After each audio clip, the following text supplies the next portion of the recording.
India में bulldozer का इस्तेमाल सिर्फ रोड बनाने या बिल्डिंग्स को गिराने के लिए नहीं, बल्कि एक नई वजह से हो रहा है। Bulldozer justice. एलिस्ट क्रिमिनल्स या प्रोटेस्टर्स की घर गिराने का ये ट्रेंड रिसेंट ईयर्स में और ज्यादा स्पॉटलाइट में आया है। इस कंट्रोवर्शियल प्रैक्टिस को बुलडोजर जस्टिस कहा जा रहा है, जिसे लीगल एक्सपर्ट्स और ह्यूमन राइट एक्टिविस्ट ने क्रिटिसाइज किया है। अब 17 सितंबर 2024 को सुप्रीम कोर्ट ने इस पर गाइडलाइंस बनाने का डिसीजन ले लिया है, जिससे इलीगल डेमोलिशंस को रोकने का तरीका निकाला जा सके। इस इशू के कोर में एक अहम सवाल है जो जस्टिस BR गवई ने एक पहले की हियरिंग में पूछा था। How can anybody's home B demolished because he is an accused in a case? The law does not permit that. Can it happen even if a person is a convict? ये statement सीधा ये question उठाता है कि क्या किसी के घर को पनिशमेंट के तौर पर गिराना लीगल जस्टिस सिस्टम के हिसाब से सही है। बुलडोजर से इलीगल कंस्ट्रक्शंस गिराने का ट्रेंड उत्तर प्रदेश में शुरू हुआ जब चीफ मिनिस्टर योगी आदित्यनाथ ने अपने क्राइम क्रैकडाउन को हाईलाइट करने के लिए इस सिंबल को यूज किया। CM योगी आदित्यनाथ के 2022 इलेक्शन कैंपेन में बुलडोजर एक अहम हिस्सा बन गया और उन्होंने कहा था, only people with a bulldozer like capability could operate the heavy machinery.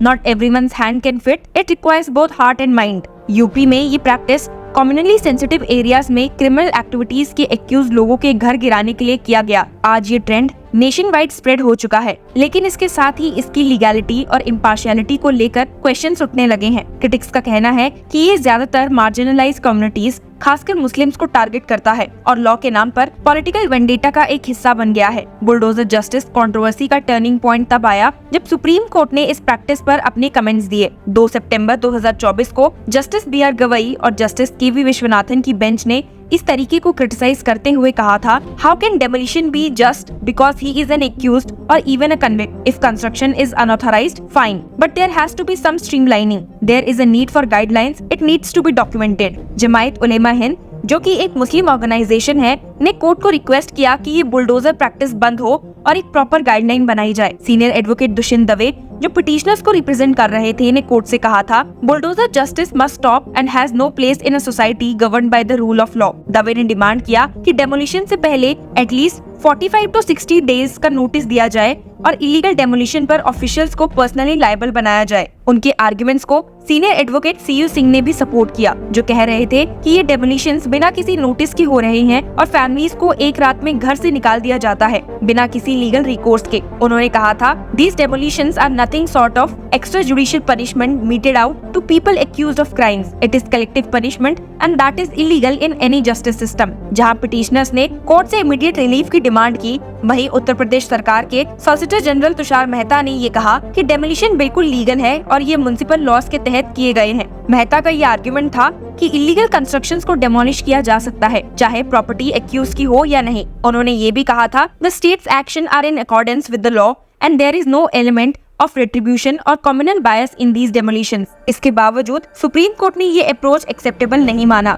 एक अलग हियरिंग में जस्टिस ऋषिकेश रॉय की बेंच ने कहा, alleged involvement in a crime is not a ground for demolition of a property और ऐसे एक्शंस रूल ऑफ लॉ को violate करते हैं। बेंच ने कहा, the court can not be oblivious of such demolition threats which are inconceivable in a nation where law is supreme. इस controversy का एक जबरदस्त एग्जाम्पल गुजरात की खेड़ा डिस्ट्रिक्ट से आया, जहां जावेद अली महबूबा मियां सईद का घर म्युनिसिपल अथॉरिटीज ने तोड़ने की धमकी दी थी जब उन पर एक ट्रेसपासिंग का केस रजिस्टर हुआ था। उनके लॉयर ने कोर्ट को ये बताया था कि उनका घर 2004 में लीगल अप्रूवल के साथ बनाया गया था और उनकी फैमिली वहाँ 3 जनरेशन से रह रही थी। कोर्ट ने गुजरात गवर्नमेंट को स्ट्रिक्ट वार्निंग देते हुए कहा, a violation by a member of a family can not invite action against other members of the family or their legally constructed residence. ये केस इस बात का एग्जाम्पल है कि कैसे एक्यूज इंडिविजुअल्स के घर के साथ उनकी फैमिलीज को भी पनिश किया जा रहा है। अब ये तो बात हुई एक इंटरवेंशन की। सुप्रीम कोर्ट में बुलडोजर एक्शन के अगेंस्ट एक पिटीशन और फाइल की गई है। इस पिटीशन में ये डिमांड किया गया है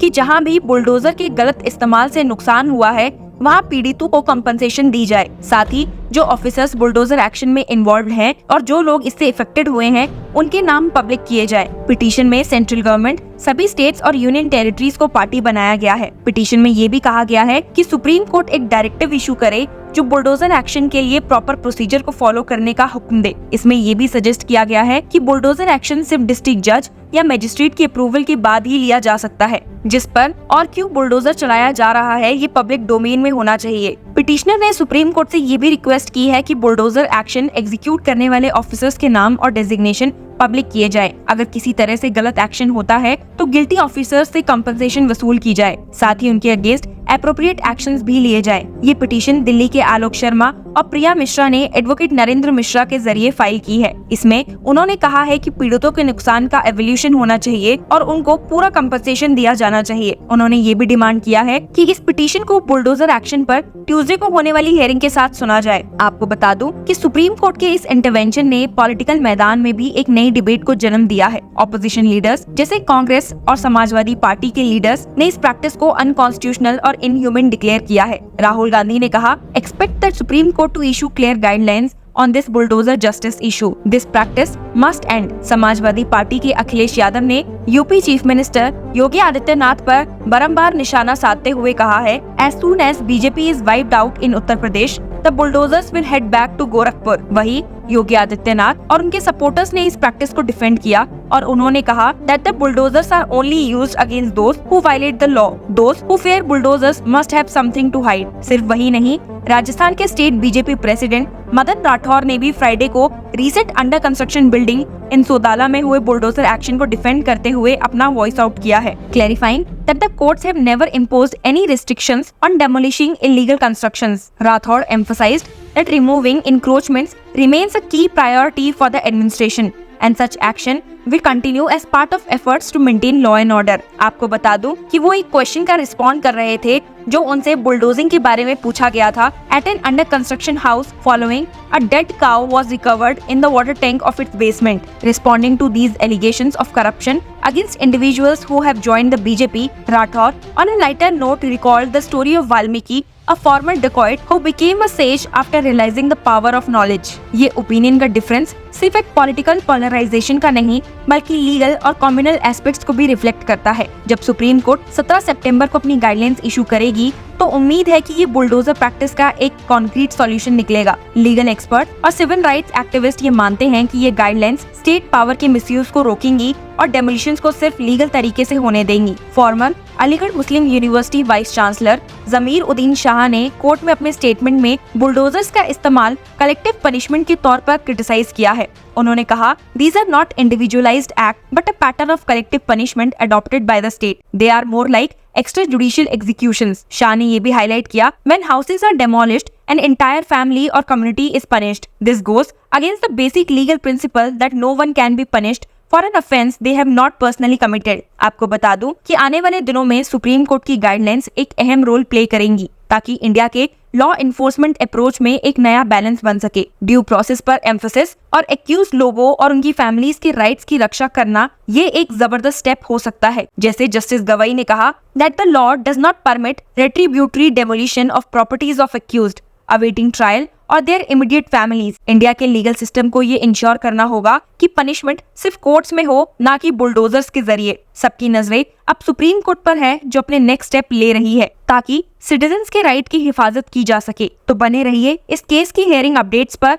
और जानिए कि आगे इस केस में क्या होता है। की फॉलोइंग लॉ चक्रा।